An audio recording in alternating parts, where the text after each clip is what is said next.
funny thing, isn't it? How two people can hold the same amount of money in their hand, and one feels a weight like a stone pressing down, while the other feels nothing but freedom. You've been told all your life to be careful with money, to count every coin, to make it stretch, to never let it slip through your fingers. And yet, after all these years of guarding it, you've noticed something strange. It still disappears. You work hard, you save when you can. You tell yourself you're being wise, but every time you open your hand to spend, you feel a little fear, a little doubt, as though you're about to make a mistake you can't undo. The rich don't live like that. They don't carry that same knot in the stomach. They don't flinch when the bill comes, and it isn't because they have endless money, though that's what you've been led to believe. The truth is quieter, simpler, and far more unsettling, you see. The rich don't fear spending because they were never taught to worship money in the first place. They learn to see it as a river, not a well, and a river does not dry up when you take a drink. But a well runs out if you take too much, so you guard it, you ration it. You fear the day the bottom is reached. You were given the image of the well, generation after generation, passed down in quiet warnings at the dinner table. Don't waste it, don't risk it, don't spend too much. And so you built your life around protecting the little you have, while never learning how to make more flow in. That is the trap. It is not the lack of money that keeps you afraid. It is the way you see money in the first place, as something fragile, something scarce, something that must be defended at all costs. And the more you fear losing it, the more life seems to give you reasons to lose it. A broken roof, a sick child, an unexpected bill. It's almost as if the fear itself calls these things to you. The rich do not live under this same shadow. And it isn't because they are reckless. It's because they learned early that money moves toward those who move toward value. And when you understand that, spending stops feeling like a threat and starts feeling like part of the rhythm. I know, it sounds far away from where you are. But it isn't. It is simply a door you've never opened, because no one ever told you it was there. When you watch the rich spend, it can feel like watching someone walk a tightrope without looking down. You wonder, how can they be so calm, so sure of themselves, when you would be trembling at every step? The answer is not luck, and it's not magic, it's rhythm. It's the way they've trained themselves to move with money instead of against it. And rhythm is something you can feel long before you can count it. Most people treat money like a single event, a paycheck here, a bill there, an occasional surprise. It arrives, it leaves. And you live in the spaces between, counting the days until the next deposit, the next little leaf. The rich don't live in that pattern. For them, money is not a calendar date. It's a constant flow, not just from one source, but from many. They don't think in terms of what is left. They think in terms of what is coming in. And that changes everything. When you see money as constant, you stop gripping it so tightly. You stop acting as though this one decision, this one purchase, will destroy you. Instead, you start thinking, if I spend here, what will it allow me to create over there? And here's the part that might unsettle you. The rich often spend in ways that seem foolish to those without money, because they understand something the rest do not. Some spending is not an ending, it is a seed. And seeds don't shrink the harvest, they grow it.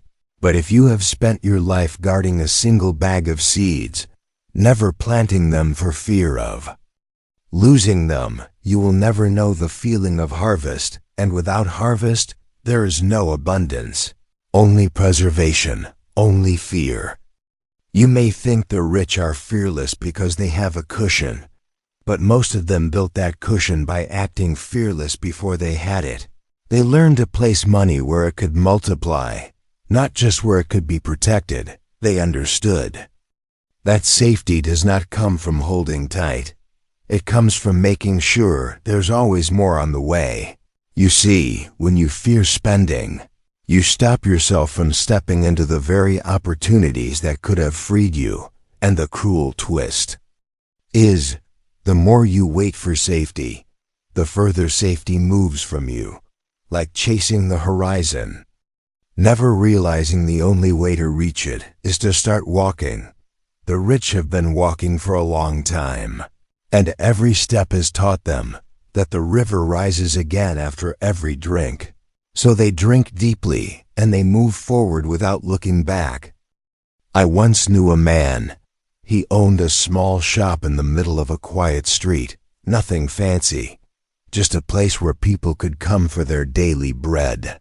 And though the shelves were never full, they were always neat, as if he believed neatness could disguise emptiness.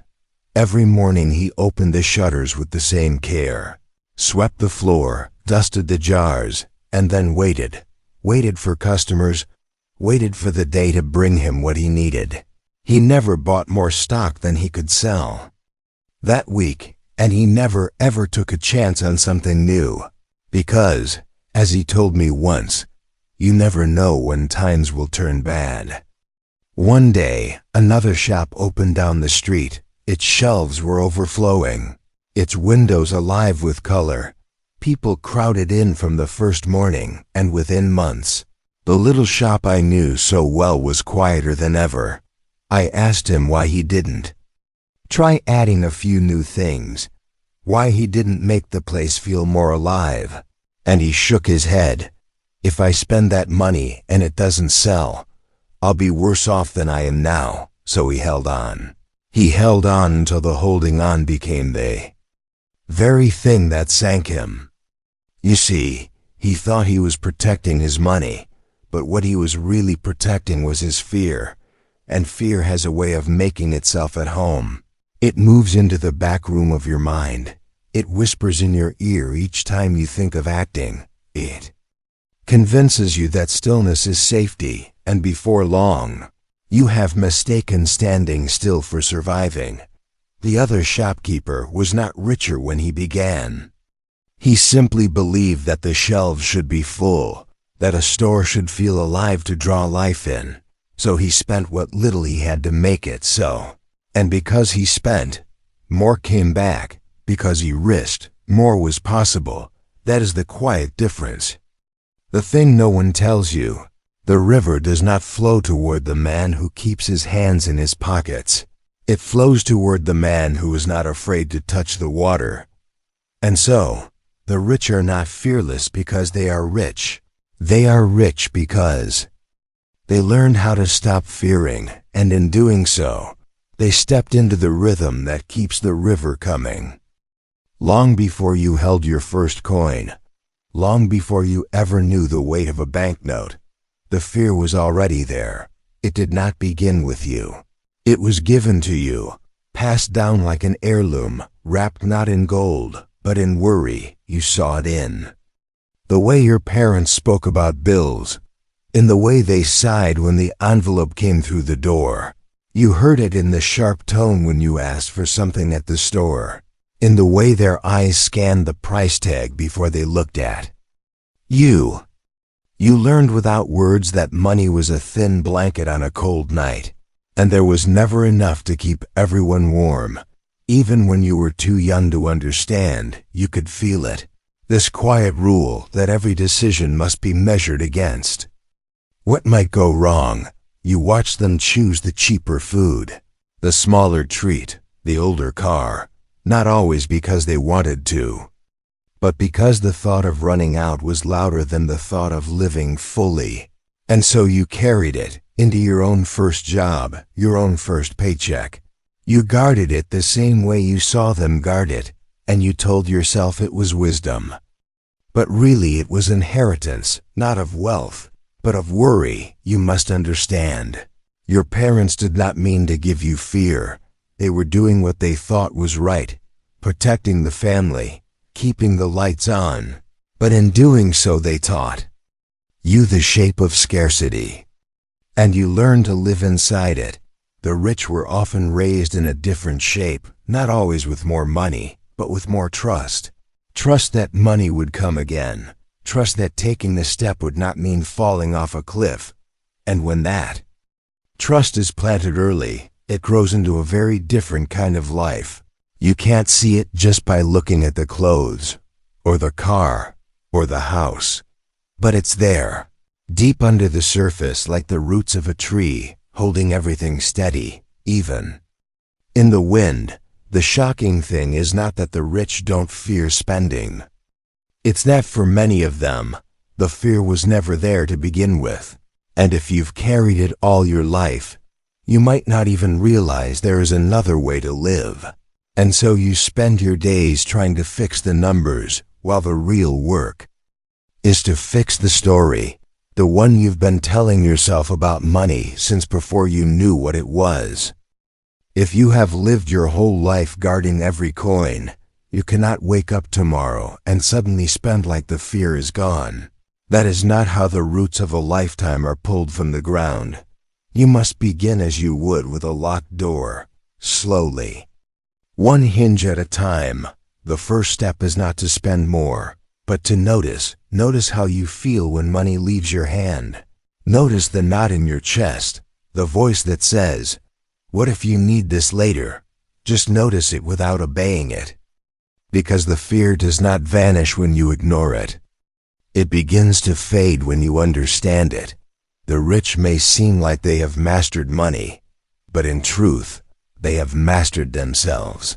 They have learned that the fear you do not face will always own you, so they face it, again and again, in small ways at first, until it no longer has the power to grip them.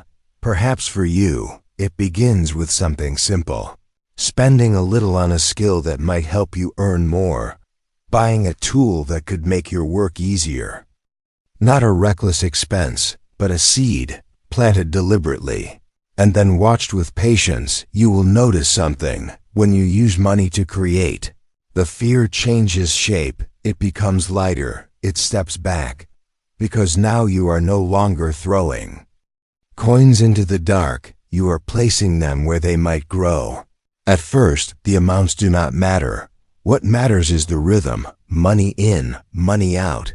Like breath, like the river, you begin to see that it is not meant to be dammed forever, only guided, directed toward what gives life back to you. And here is the truth no one taught you. Spending is not the enemy. Empty spending is. Spending to soothe a wound, to fill a hollow, to chase a feeling you could not hold. That is the kind of spending that deepens fear. But spending that plants, that builds, that strengthens, that kind of spending becomes its own source of wealth. When you have felt it once, even just a little, you begin to understand why the rich do not fear the act of letting money go, because they have seen it return. Not always in the same form, not always from the same place, but return it does, like water to the shore. Fear is not always loud. It does not always shout in your ear. Sometimes it works more quietly, like a hand placed gently over your eyes, and you never realize how much of the world you are not seeing. I have watched people turn away from doors they didn't even know were open, because the first thing they thought about was the cost, not the possibility. A course they could have taken, a trip that might have led to a meeting, a tool that would have doubled their ability, all of it dismissed in a heartbeat, because they saw the price before they saw the path. You might think you are avoiding loss, but in truth, you are choosing it in another form. The loss of what could have been, the loss of the better work you might have done, the better life you might have built. I once spoke with a man who was offered a small partnership in a growing business. He had the money, but he kept it in the bank, he told himself. It was safer there. 3 years later, that same business had grown beyond anything he could imagine, and he sat across from me saying, "I just couldn't risk it. But the risk he avoided was only replaced by a different regret. Fear narrows your world, and when your world is small, every coin feels heavy, every decision feels final. You stop thinking in seasons and start thinking in single moments. And in single moments, spending always feels dangerous. The rich see the same doors, but they walk toward them, because they have trained themselves to measure not just the price, but the return. Not just what leaves their hand, but what might come back. And this habit, this way of looking, is the reason they notice opportunities the fearful never even register. You may believe you will act when the right chance comes along, but fear has a way of making every chance look wrong, too expensive, too uncertain, too soon, and so you wait. And the waiting becomes your whole life. The truth is, opportunity does not always knock loudly. Sometimes it waits quietly on the other side of a small act of courage. And the ones who are willing to spend wisely, deliberately, are the ones who get to open that door. The rich are not fearless because their pockets are deep. They are fearless because their roots are, and roots are not measured in numbers. They are measured in certainty. It is a quiet kind of security, one that does not depend entirely on what they hold today, but on the trust they have in their own ability to create tomorrow. This is the wealth you can't count, because it isn't in the account, it's in the person. Most people tie their sense of safety to a number. If I just had this much saved, I could breathe. But I've seen people with that number still lying awake at night. Because the truth is, no number feels safe when you believe you cannot make more. The fear simply grows with the zeros. The rich have learned something different. They know that if all of it were taken tomorrow, they could build it again, because they did it once already, and that memory becomes a kind of anchor holding them steady when others would panic. This is why they don't fear spending. It's not blind faith. It's earned faith, earned by failing, earned by building, earned by stepping into the unknown and seeing that they could still find their footing. Think of a craftsman who knows his skill so well that you could take away his tools, and within a week he would be working again. The tools are useful, but they are not the source. The source is in his hands, his eyes, his years of practice. Money is like that for the wealthy. It's a tool, but not the source. The source is their ability to think, to adapt, to connect, to act. And when you know the source is inside you, you stop clinging so desperately to the tool. That is why they can let it flow out on a new idea, on a risky hire, on an untested product, because they are not betting their life on the money. They are betting on themselves. And here is the quiet truth. This kind of wealth is not reserved for the already rich. It can be built, it can be practiced, but you must be willing to walk into moments where you cannot see the end, and trust that you will still find your way there. You cannot wait for the fear to vanish before you act, because fear does not leave by being ignored. It leaves by being met, again and again, until you learn it has less power than you thought. To build your own roots, you must start with something small enough that you will not break if it fails, but real enough that you will feel it when you try.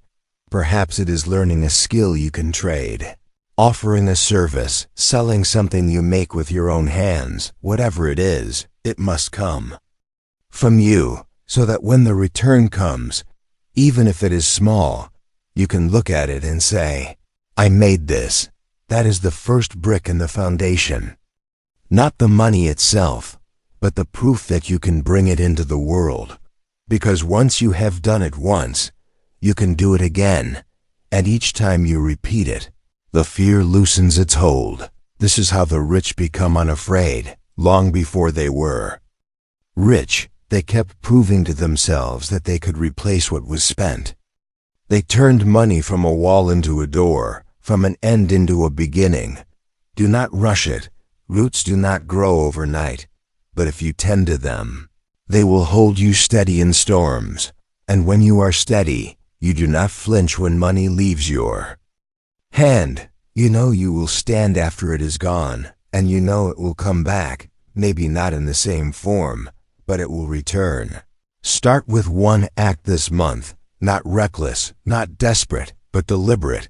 Choose a way to use money that might return more than it takes, and let yourself feel the rhythm of it, in, out, like breath, like the river, in time.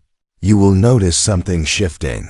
The fear will not vanish completely, but it will no longer drive the carriage. It will sit quietly in the back while you steer, and that is enough to change everything, because in the end, spending without fear is not about trusting money, it's about trusting yourself. And that kind of trust can only be built by living in a way that proves you deserve it.